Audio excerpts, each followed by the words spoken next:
Well, good morning, Interbet fans, and welcome to the preview for Greyville Polytrack, 24th of February. And we got an 8-race program which kicks off at 1 o'clock. And as you know, the Polytrack runs pretty quick, and normally the horses that are up front have the benefit. And there's a very interesting card. Well, why I think this card could end up paying quite a lot of money is that, or certainly the exotics, is that there are a lot of visiting horses here.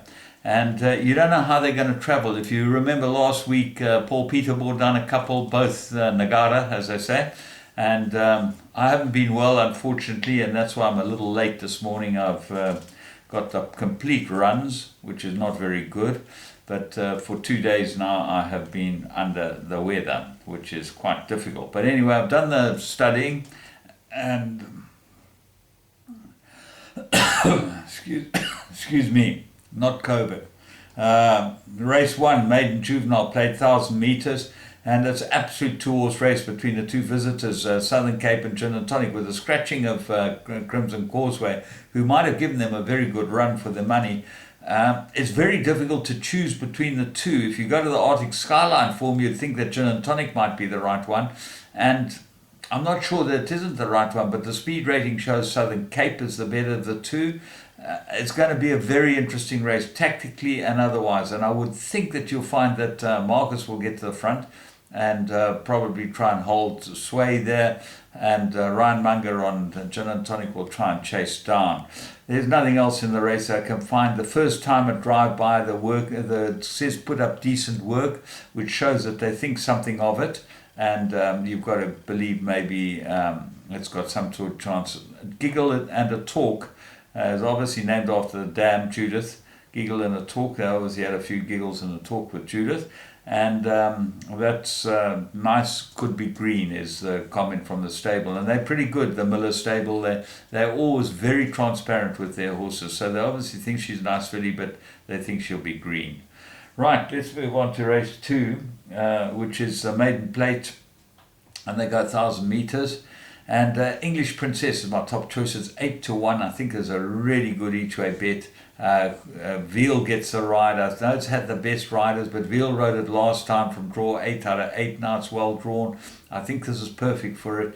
And the blinkers certainly get her mind on the job, and I think she'll go well. The stable's not going that great at the moment, Louis Wilson, but I think this might improve it.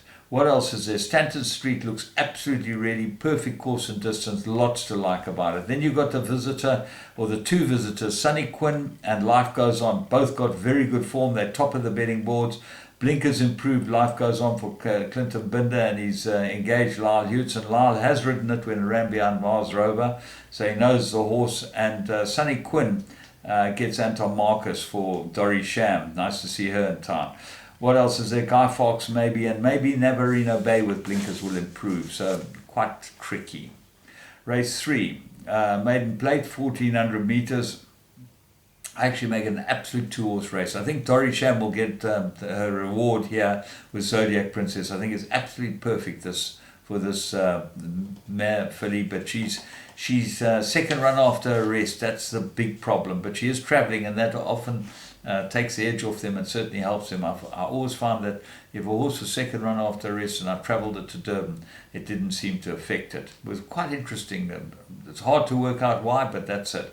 But the right horse in the race is another love. Gareth Van Zyl for Warren Kennedy rides. Got good pace, good form, 1,400 perfect, everything right for it.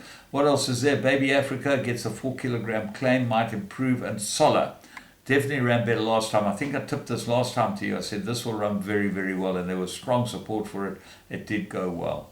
And the affair gets blinkers, but it seems pretty cut and dried. Race 4, maiden plate, 1,400 meters, and there's got to be a two-horse race. Flying Peter looks like the right horse, absolutely perfect 1,400 meters, well drawn this time. I didn't think it had everything in its own way last time on the Mexican cat dance form.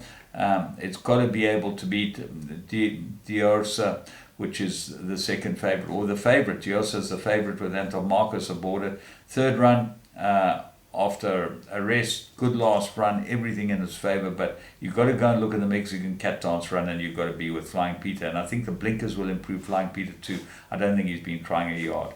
Master of the North needed his last run, will improve. Fists of Fire comes to Durban. Storybook, look at this one. Have a close look at Storybook. Course and distance suited, good run. Luke Ferraris rides. I think there's a lot to like about Storybook. I think it will go well. Race 5, Maiden Plate Fillies and Mares, 1900 meters. Well, with the scratching of Fly Me Free, you've got to go with Simply Complicated. Anton Marcus, Justin Snate. It's held by Cooper Trooper on the run where they both met their last run. And Anton Marcus gets on Simply Complicated, but I think it might turn it around. I'm not sure if Cooper Trooper at 33-1 was really fancied that day or has shown that much. It will be interesting to see how it goes. Now, remember, you're going back onto the poly, second run on the poly, lots of things that are against Cooper Trooper, but very good run. What are the rest of them? Gypsy Magic's had one good run and expect that to go well. And behind Horoscope, that was puts her into the race with a chance, and so does Princess Maxi have a chance. Very nice last run too, so she goes back on the poly, but she didn't run very well first time on the poly. Luke Ferraris, big up. Race 6, Mirror rated 78, they got 1900 meters, and I'm not sure if Velvet Season's not the right horse here. I think it will improve, and I think there's a lot to like about Velvet Season. I think it should go very well here, but it's a very difficult races. The two Lazarme Forbes runners both surprised when they won, Fat Cigar and Origami. They were both big prices and not fancied, and Stable Companion in Fat Cigar's race was a hot favourite. So one wonders how good that form is, and we'll see today how good the form is. But the right horse for me is Just for Thee Penny. 9-2 I think is a very good price, and there's very little between that and the Bayou. The Bayou beat him 1.5 lengths. They beat him half a length and gets 1.5 kilos worse off. So I think that is enough for Just for Thee Penny to be able to win this. Remember, it hit the front and got run out of it by the Bayou. I think it's perfect. Casero, that might improve. Lyle Hurtson gets aboarded. Land of Mystery looks like an improver for Dennis Pryor. And maybe Fire on the Track got good form but drawn in the bush. Race 7. Fillies and Mares 68, 1200 meters, and my top choice is number 1, Just Adore. Serena Moodley jumps again on the Michael Roberts Inmate, and 11-2 looks like a good price. Last run very good, but Purple Incagnesi is the find of the race. 9-1, 1 from 3 course and distance. Luke Ferraris rides this one. It's come way down in the merit rating, come from 85 to 65.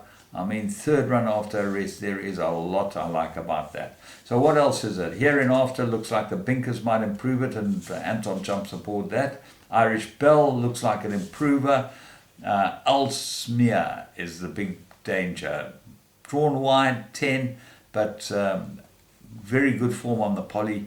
Donovan Dillon for Shane Humby, they're in good form too, so expect that to go well. And take a note of Hey Delilah, ridden by Lyle Hurtson. That's quite interesting, but drawn wide. I really fancy Michael's other horse to be able to hold that. Race 8, 77 fillies and mares, 1,000 meters is an impossible race. The right horse might be Glitter and Gold, 6-1, very good form, suited to the course. And speed rating, top of the speed rating, lots to like. 1-3 on a trot this. I mean, going back to everything should be right for it. The horse that I've been following is Crossette. Gets the blinkers, and I've been saying for a long time this needs the blinkers, and she's got the blinkers today. I'm not sure that the poly's her game, but she's come down in the merit rating, and she's definitely going to go well here, I would have thought. So what else is there? Winter Whistle won a good maiden and then didn't do anything afterwards. Beat It, 1 from 2 course and distance. Ginger Biscuit, you never know with her. Keegan DeMello's won 6 on her out of 11 wins. That's fantastic. Clock Stopper shows a lot of pace. Then Lavu Lavu, third run, looks like an improver, 2.5 kilo claim. D-Rup, number 1 on the card, 1 good run. Polytrack looks like go close as well. So All in all, when I fancy that many horses in a race, it's got to be a field race. But if you want to nail your colours to the wall, you might be able to go Glitter and Gold, Croisette. It Must Be Love with the 4 kilogram claimer, and maybe Beat It. Difficult, very, very difficult. As is the norm with Greyville polytrack racing, you can get some big results, and hopefully we're able to structure it correctly. I'm glad yesterday put on the red light one for us. Looked like my best, and certainly arrived safe. So for me, James Goodman, and the whole Interbet team, remember you can go and play games, and they've got all the betting on the football. It's very interesting, the Football Champions Cup last night.